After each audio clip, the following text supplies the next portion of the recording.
नमस्कार, मुंबई के वर्ली इलाके से मैं Sohit Mishra city express show लेकर आपके सामने हाजिर हूँ।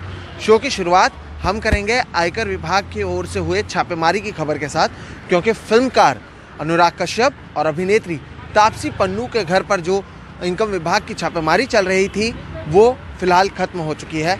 लगभग 72 घंटों तक आयकर विभाग की ओर से इन दोनों के घर पर कार्रवाई की गई। इन दोनों पर टैक्स चोरी का आरोप है, तो वहीं इसके साथ ही कुल मिलाकर 28 जगहों पर इनकम टैक्स की ओर से जांच की गई। तो वहीं सर्च ऑपरेशन खत्म होने के बाद अभिनेत्री तापसी पन्नू ने अपनी चुप्पी तोड़ी है। उन्होंने एक के बाद एक 3 ट्वीट किए हैं। उन्होंने लिखा है कि मुख्य रूप से 3 चीज़ों की 3 दिन में गहन तलाशी ली गई। पहला कि पेरिस के उस कथित बंगले की चाबी जिसकी मैं मालिक हूँ, क्योंकि गर्मी की छुट्टियाँ आने वाली हैं। दूसरा, मुझे फंसाने और भविष्य की कार्रवाई के लिए 5 करोड़ की कथित रसीद, क्योंकि मैं पहले वो पैसा लेने से इनकार कर चुकी हूँ। और तीसरा, 2013 के उन छापों की मेरी याद जो माननीय वित्त मंत्री के मुताबिक मेरे ऊपर पड़े थे। तो वहीं दिल्ली की तमाम सीमाओं पर चल रहे किसान आंदोलन को आज 100 दिन पूरे हुए। इसके तहत आज किसानों ने सुबह 11 बजे से लेकर शाम 4 बजे तक दिल्ली के करीब ईस्टर्न और वेस्टर्न पेरिफेरल एक्सप्रेसवे को बंद रखा। साथ ही उन्होंने कहा कि अब किसानों का जो पूरा फोकस होगा वो 5 राज्यों में हो रहे चुनाव में बीजेपी को हराने पर होगा। शनिवार सुबह के 11 बजते ही किसान तय कार्यक्रम के मुताबिक कोंडली के नजदीक ईस्टर्न पेरिफेरल एक्सप्रेसवे पर चढ़े और अपने ट्रैक्टरों को ठीक एक्सप्रेसवे के बीच खड़ा कर सड़क को बंद कर दिया। बाकायदा गाड़ी पर स्टेज बनाया गया, बिजली के खंभों पर लाउडस्पीकर लगाए गए और पूरे 5 घंटे किसान एक्सप्रेसवे पर बैठकर शांति के साथ किसान नेताओं को सुनते रहे। बीच में एम्बुलेंस आई तो झटपट उसके निकलने के लिए रास्ता बनाया गया। आज के कार्यक्रम में भी हर कार्यक्रम की तरह महिला किसानों की अहम भागीदारी रही। 60 साल की कुलबीर कौर पूरे 5 घंटे पेरिफेरल एक्सप्रेसवे पर धरने पर बैठी रही। उनका कहना है कि सरकार नहीं मानेगी तो किसान दिल्ली के तमाम बॉर्डरों पर पक्के घर बनाकर रहने लगेंगे, पर वापस नहीं जाएंगे। ਅਸੀਂ ਇਹੋ ਜਾਣਦੇ ਆ ਵੀ ਸਾਡੇ ਕਾਲੇ ਕਾਨੂੰਨ ਜਿਹੜੇ ਆ ਉਹ ਰੱਦ ਕਰ ਦੇਣ ਤਾਂ ਅਸੀਂ ਘਰਾਂ ਨੂੰ ਜਾਈਏ, ਇੱਥੇ ਹੀ ਰਵਾਂਗੇ, ਪੱਕੇ ਕੋਠੇ ਪਾਵਾਂਗੇ, ਇੱਥੇ ਹੀ ਰਵਾਂਗੇ। पक्के घर बना देंगे? ਪੱਕੇ ਬਣਾਵਾਂਗੇ, ਲੈਂਟਰ ਪਾਵਾਂਗੇ, ਚੌਂਕੇ ਚੁੱਲ੍ਹੇ ਬਣਾਵਾਂਗੇ। अच्छा, हाँ, ਇੱਥੇ ਹੀ ਦੁੱਧ ਰਿੜਕਾਂਗੇ, ਮੱਝਾਂ ਰੱਖਾਂਗੇ। तो ये माता जी कह रही हैं कि यहाँ से नहीं जाएंगी, पक्के चूल्हे बनाएंगे, पक्के घर बनाएंगे।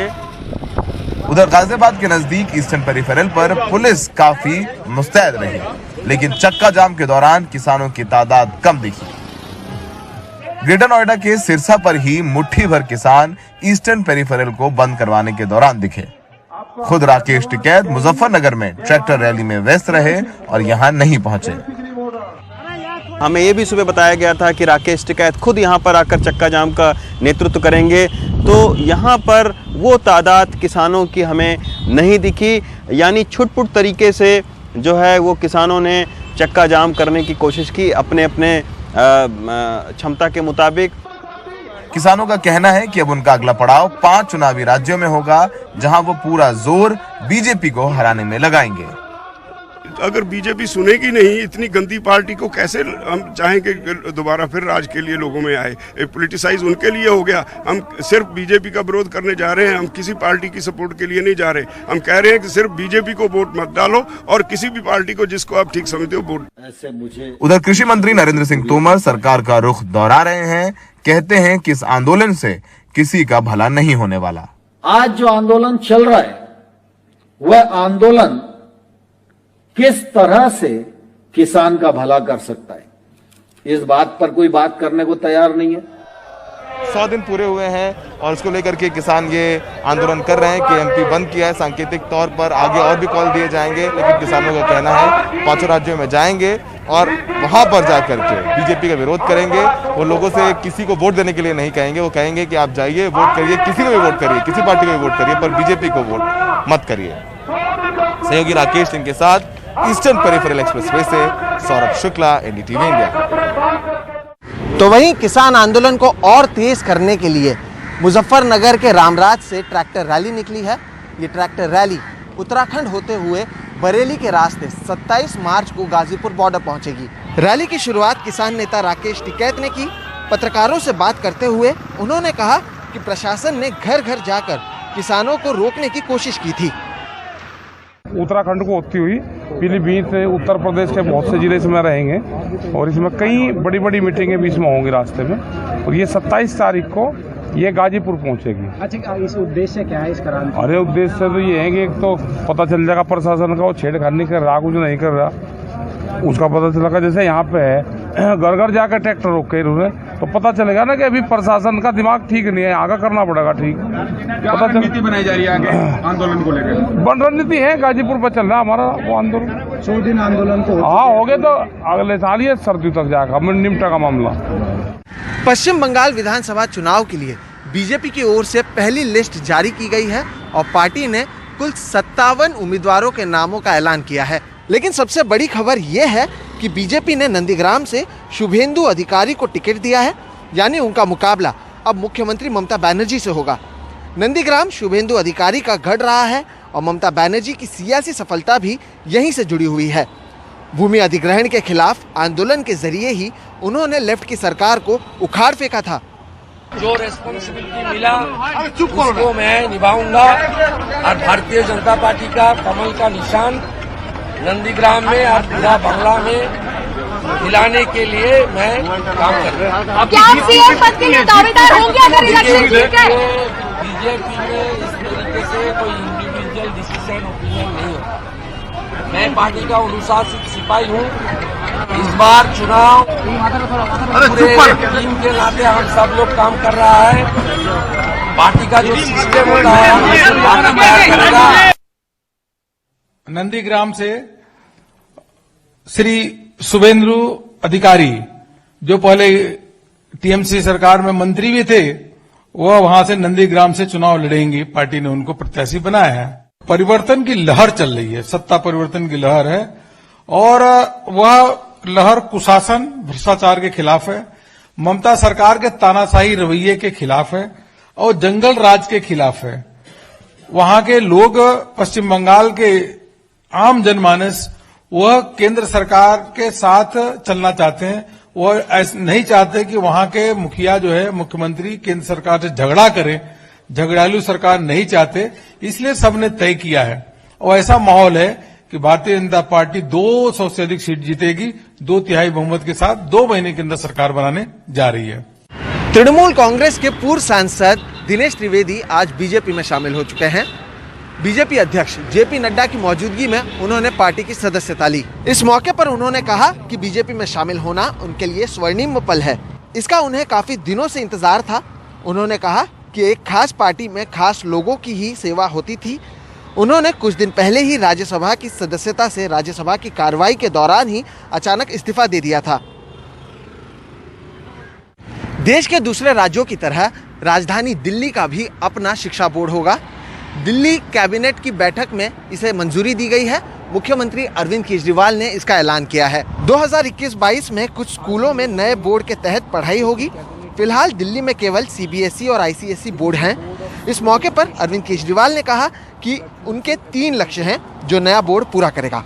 पहला, ऐसे बच्चे तैयार करना जो कट्टर देशभक्त हों, जो हर क्षेत्र में जिम्मेदारी उठाने को तैयार हों। दूसरा, बच्चों को अच्छा इंसान बनाना, चाहे वो किसी भी धर्म जाति के हों। और तीसरा, बच्चों को अपने पैरों पर खड़ा होने के काबिल बनाना। उन्होंने ये भी कहा कि अब रटने पर नहीं बल्कि समझने पर जोर होगा। आज हम लोगों ने दिल्ली की कैबिनेट में Delhi board of school education के गठन की अप्रूवल दे दी है। दिल्ली में अलग से अब एक Delhi board of school education बनाया जाएगा। ये कोई मामूली बोर्ड, शिक्षा बोर्ड नहीं है। जैसे हर राज्य का अपना एक शिक्षा बोर्ड होता है, तो ऐसा नहीं है कि अब दिल्ली में हमारी सरकार है तो हमने तय किया कि हम भी एक अपना अलग शिक्षा बोर्ड बनाएंगे, ऐसा नहीं है। तो वहीं सिटी एक्सप्रेस में फिलहाल वक्त है एक ब्रेक का। ब्रेक के बाद आपको बताएंगे कि आखिर किसने 100 साल की उम्र में लगवाया कोरोना का टीका।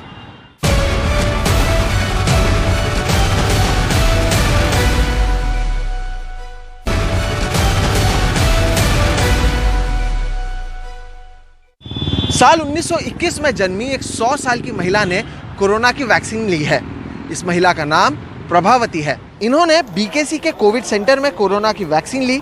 इस दौरान 5 मार्च को इनके जन्मदिन के बारे में पता लगने के बाद कोरोना का टीका लगाने वाली टीम और बाकी स्टाफ ने मिलकर प्रभावती के जन्मदिन का केक काटा और उनके 100वें जन्मदिन का जश्न मनाया। कोविड-19 के वैक्सीनेशन को शुरू हुए 1 हफ्ता हो चुका है, लेकिन जो कोविन ऐप है उसे लेकर जो परेशानियां हैं वो अब भी बरकरार हैं। फिलहाल जिन्हें ये वैक्सीनेशन दिया जा रहा है उसमें अधिकांश 60 से ज़्यादा उम्र के बुजुर्ग हैं। उनमें से कई लोग अकेले रहते हैं जिनका सब्र अब धीरे धीरे टूट रहा है। पहले तो रजिस्ट्रेशन में परेशानियां होती हैं, बाद में रजिस्ट्रेशन होने के बाद उन्हें जो अस्पताल दिया भी जाता है वो उनके घर से काफ़ी दूर होता है और अब महीने के अंत की तारीख इन्हें दी जा रही है। इन सभी परेशानियों के बारे में बता रही हैं मोनीदीपा बैनर्जी। नीना और समीर बिस्वास को अमेरिका में अपनी बेटी के यहाँ जल्दी जाना है क्योंकि वो मई में मां बनने वाली हैं। 1 मार्च को कोविन में उन्हें टीकाकरण के लिए 29 मार्च की तारीख मिली और वो भी शहर के दूसरे कोने पर। एक दूसरे अस्पताल में अपने दोस्तों से उन्हें मदद मांगनी पड़ी। हमें वैक्सीन के लिए विद्यासागर अस्पताल में रजिस्टर किया गया। मेरे घर से करीब 30 किलोमीटर दूर है। हमें पहली डोज 29 मार्च को लेनी है। अगली डोज उसके 28 दिन बाद लगेगी। तब टिकट भी आसानी से नहीं मिलेंगे। जब से टीकाकरण अभियान शुरू हुआ है तभी से बुजुर्ग लोग उसकी व्यवस्था की पेचीदगियों से संघर्ष कर रहे हैं। 59.5 साल के अमित कर कैंसर के मरीज हैं। अपने और अपने 84 साल के पिता को टीका लगवाने के लिए वो कई दफा कोविन ऐप पर लॉग ऑन कर चुके हैं, लेकिन अभी तक मायूसी ही हाथ लगी है। पहले दिन मैंने लॉगिन करने की कोशिश की तो वो क्रैश कर गया। अगले दिन फिर अपने और अपने पिता के लिए कोशिश की, लेकिन 31 मार्च तक कोई जगह नहीं थी। March it is already full. संकट सिर्फ ऐप का ही नहीं है। कैंसर से जूझ चुकी शिवानी सेन और उनके पति बिना टीके के सरकारी अस्पताल से वापस भेज दिए गए क्योंकि वहां के स्टाफ ने कहा कि उनकी पहचान की शिनाख्त नहीं हो पाई।